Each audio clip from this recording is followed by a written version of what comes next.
Hello दोस्तों, मैं जी स्वागत करता हूं आपके अपने चैनल जीत फुरी पर। जैसा कि आपको मालूम है कि 3 नवंबर को आपको SEAS का टेस्ट होने वाला है, यानी कि नेशनल स्टेट एजुकेशन अचीवमेंट सर्वे। तो उसी के लिए मैं कक्षा 3 के आपके क्वेश्चन लेकर आया हूं गणित के। तो अपन इसमें गणित के प्रैक्टिस करेंगे और आपका पेपर अच्छा जाए इसलिए मैं बहुत सारे क्वेश्चन आपको करा रहा हूँ। ठीक है ना, तो आपको इनको अच्छे से याद कर लेना है। तो यहाँ से अपन स्टार्ट करेंगे। अपना क्वेश्चन क्या है?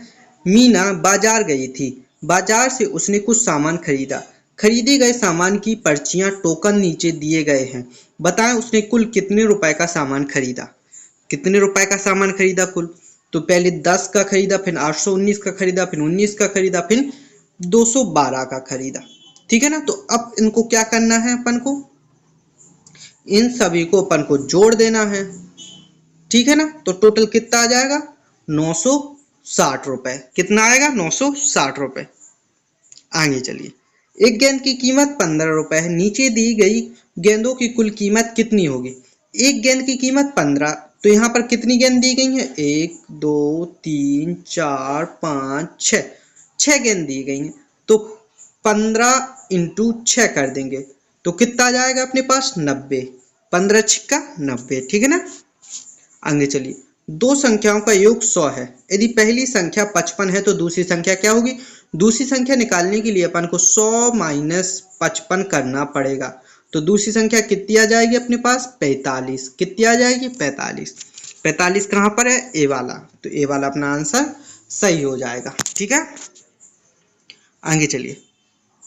एक बंदर 10-10 अंकों की छलांग लगाता है। वह 50 अंक के निशान पर बैठा है। बंदर को 80 अंक तक पहुंचने के लिए कितनी छलांग लगानी होगी? 80 अंक तक पहुंचने के लिए कितनी छलांग लगानी होगी? तो देखिए, 50 अंक पर बैठा है, जैसे कि अपन मान लो वो ऐसे मान लो, ऐसे 10 20 30 40 50 60 70 80। ठीक है ना, यहाँ तक 80 मान के चलो अपन। ठीक है, ओके। तो वो यहाँ पर बैठा है 50 पर। अब उसे 80 तक पहुंचने में कितनी छलांग लगानी होगी? 1 2 3। टोटल कितनी छलांग और लगानी है? 3 छलांग लगानी है। ठीक है ना, तो आंसर क्या हो जाएगा अपना? 3। आगे चलिए। राजीव के पास 48 पेन है। वह 6 पेन एक कंपास में रख सकता है। तो राजीव को पूरे पेन रखने के लिए कितने कंपास की आवश्यकता होगी? तो देखिए, इसमें अपन को क्या करना है? इसमें 48 में अपन को 6 का भाग दे देना है। ठीक है ना, क्या करना है? 6 भाग 8 6 48। तो अपने पास कितने कंपास की आवश्यकता होगी? 8 कंपास की आवश्यकता होगी। आगे चलिए। राजू 36 टॉफियों को 9 डिब्बों में बराबर में है, तो प्रत्येक डिब्बे में कितनी टॉफी होगी? इसमें फिर से अपन को 36 में 9 का भाग दे देना है 9 चौके 36। तो बी वाला अपना क्या हो जाएगा? सही आंसर आ जाएगा। आगे। 24 टॉफियां 6 बच्चों में बराबर बराबर बांटी गई हैं। कौन सा चित्र सही विभाजन को दिखा रहा है? तो जिसमें 6-6 ट्रॉफियां होंगी वही चित्र सही विभाजन को दर्शाएगा। तो चलिए अपन देख लेते हैं। अब देखिए, 6 पहले तो अपन को क्या करना है? 24 में 6 का भाग दे देना। 6 चौको 24। तो प्रत्येक बच्चे को कितनी टॉफियां मिली? 4 टॉफियां मिली। तो 6 बच्चों में अपन को बांटनी है। तो देखिए, 4 यहाँ पर है, 4 यहाँ पर है, 4 यहाँ पर, 4 यहाँ पर, 4 यहाँ पर, 4 यहाँ पर। तो बी वाला आपका क्या हो जाएगा? सही आंसर हो जाएगा। ठीक है ना, अपने पास 24 टॉफियां थी, उसको 6 बच्चों में बांट दिए, तो प्रत्येक को कितनी कितनी मिली? 4 मिली। आगे। दिए गए त्रिभुज के अंदर भीतर कुल कितनी बिंदुओं हैं? तो ऐसे तो अपन आराम से गिन लेंगे कुल कितने बिंदु हैं। यहाँ पर देखिए, त्रिभुज के भीतर कुल 4 बिंदु हैं, तो अपना आंसर कितना हो जाएगा? 4 हो जाएगा। ठीक है ना, आगे चलिए। 5 मीटर साड़ी को 1-1 मीटर की पूरी से मोड़ते हैं। वह करना है, उसे साड़ी को कितना बार मोड़ना पड़ेगा? देखिए, 5 मीटर की साड़ी है, 1-1 मीटर पे मोड़ देंगे उसे, तो कितनी बार मोड़ना पड़ेगा? 5 बार मोड़ना पड़ेगा। सीधी सीधी बात है। ठीक है ना, कितनी बार मोड़ना पड़ेगा? 5 बार। ओके, आगे चलिए। कुछ लड़कियां अपने दोस्तों के हाथों में मेहंदी लगवा रही हैं। मेहंदी लगवाने वाली लड़कियों की कुल 30 उंगलियां हैं। कितनी लड़कियां मेहंदी लगवा रही हैं? देखिए उंगलियां कितनी है? 30। एक लड़की के हाथ में या लड़के के हाथ में कितनी उंगलियां होती हैं? 10 उंगलियां होती हैं। तो 10 उंगलियां होती हैं इसमें, अपन को 30 उंगलियां दी गई हैं, तो 30 में अपन कितने का करेंगे? 10 का भाग दे देंगे तो अपन बता देंगे कितना आया, 3 आया। 10 × 30, ठीक है ना। तो टोटल कितनी लड़कियां हुई? 3 लड़कियां हुई, ठीक है ना। ओके, याद रखना है। एक एक लड़की के हाथ में कितनी उंगलियां होती हैं? 10 उंगलियां। चाहे लड़का हो या लड़की, 10 ही उंगलियां होती हैं, ठीक है ना। तो 30 उंगलियां दी गई अपन को, तो यानी कि 3 में कितनी होगी? 30 होगी। ऐसे भी अपन निकाल सकते हैं। ओके, आगे चलिए। तुम्हें 25 केलों को 5 बंदरों में बराबर बराबर बांटना है, तो कितने केले दोगे? कितने केले दोगे? भाग दे देंगे। 25 में 5 का भाग दे देंगे, ठीक है ना। क्या करेंगे? भाग दे देंगे। तो भाग का निशान ऐसा होता है, ऐसा ऐसा, ये वाला जो दिया गया है ये भाग का निशान है। तो 25 भागी 5 कर देंगे अपन, ठीक है। नीचे दिए गए आकारों में से कौन सा आकार चित्रमय है? ये वृत्त दिया गया है, त्रिभुज दिया गया है, पंचभुज, एक षटभुज, ठीक है ना। तो अपन को बताना है कौन सा आकार है। इसमें त्रिभुज का आकार है। कौन सा आकार है? त्रिभुज का। एक त्रिभुज रहा, एक त्रिभुज रहा, एक त्रिभुज रहा, एक त्रिभुज है, एक त्रिभुज है। बाकी यहाँ पर आयत दिया गया है, तो आयत तो यहाँ पर कहीं पर है भी नहीं, ठीक है ना। तो बी वाला क्या होगा? अपना सही आंसर हो जाएगा। अंग, एक आयताकार कागज को कोने पर मोड़ने पर कितने कोने बनते हैं? एक आयताकार कागज को मोड़ने, कोने पर यहाँ से मोड़ दिया, इसमें पर दिखाया गया अपन को, तो कितने कोने बन गए? तो पहले 1 2 3 4 कोने थे, अब इस कोने को मोड़ दिया तो अपने 2 कोने और बन गए। तो 1 2 3 4 5, टोटल कितने कोने हो गए? 5 कोने, ठीक है ना। तो बी वाला अपना क्या होगा? सही आंसर। इसको और मोड़ देंगे तो यहाँ पर देखिए ना, अब और ज्यादा बन जाएगा। जैसे अगर आगे क्वेश्चन कभी आ गया तो अपन यहाँ से गिनेंगे 1 2 3 4 5 6, तो फिर कितने हो जाएंगे? 6, ठीक है ना। ऐसे कर देंगे अपन। दी गई आकृति में कितने आयात हैं? तो अपन को इसमें क्या करना है? आयातों की संख्या गिननी है। जैसे कि एक आयात ए हो गया, एक आयात ए हो गया, एक ए, एक ए, एक ए, एक ए, और एक ए दिया गया है, ठीक है ना।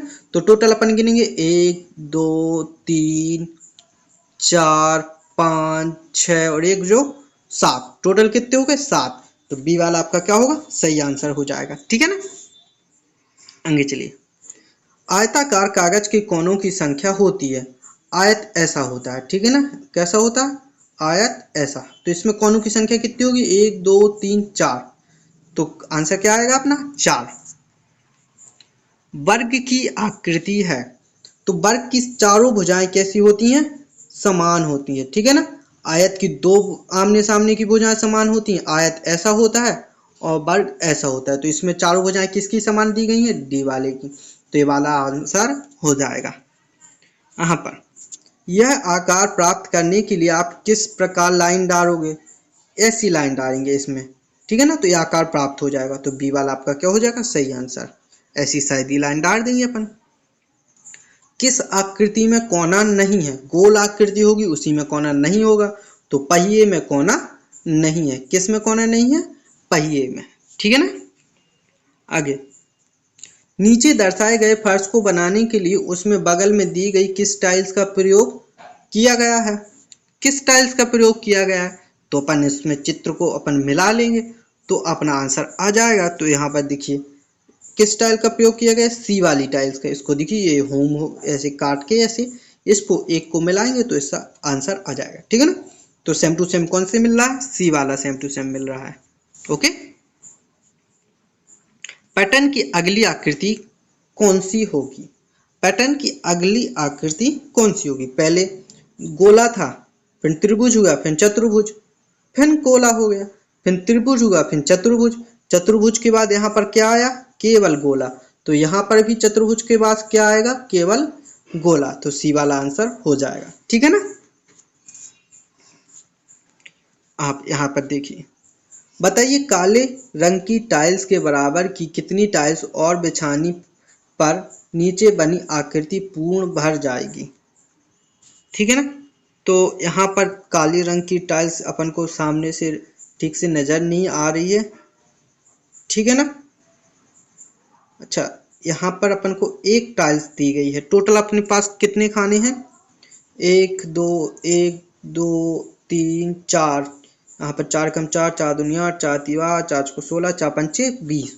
और यहाँ पर जो देखिए AC टाइल्स अपन को यहाँ पर दी गई है। यहाँ पर अपन ध्यान से देखेंगे तो यहाँ पर एक टाइल्स अपन को दिख जाएगी। तो एक टाइल्स यहाँ पर अपन भरी हुई है, 19 और भर देंगे तो अपना पूरा भर जाएगा। तो 19 टाइल्स बिछानी होंगी। कितनी? 19। ओके। यहाँ पर देखिए अगला, मोम कलर पेंसिल की लंबाई है। यहाँ पर देखिए कितना दिख रहा है। यहाँ पर थोड़ा गौर से देखेंगे तो अपन को दिख जाएगा कितना है, 6 सेमी। यहाँ पर अपन ऐसे 1 2 3 4 5, यहाँ से 1 2 3 4 5 6, तो यहाँ पर 6 सेमी आ जाएगा। कितना आ जाएगा? 6 सेमी। आगे चलिए, किस वस्तु की लंबाई 4 सेमी के बराबर है? किस वस्तु की लंबाई 4 सेमी के बराबर है? पत्ती की लंबाई 4 सेमी के बराबर। देखिए 1 2 3 4, ये रहा 4। ओके। अब देखिए अगला, भोपाल रेलवे स्टेशन से लाल परेड ग्राउंड होते हुए बड़े तालाब की दूरी है। भोपाल रेलवे स्टेशन कहाँ है? ये रहा रेलवे स्टेशन। लाल परेड ग्राउंड ये रहा और बड़ा तालाब ये रहा।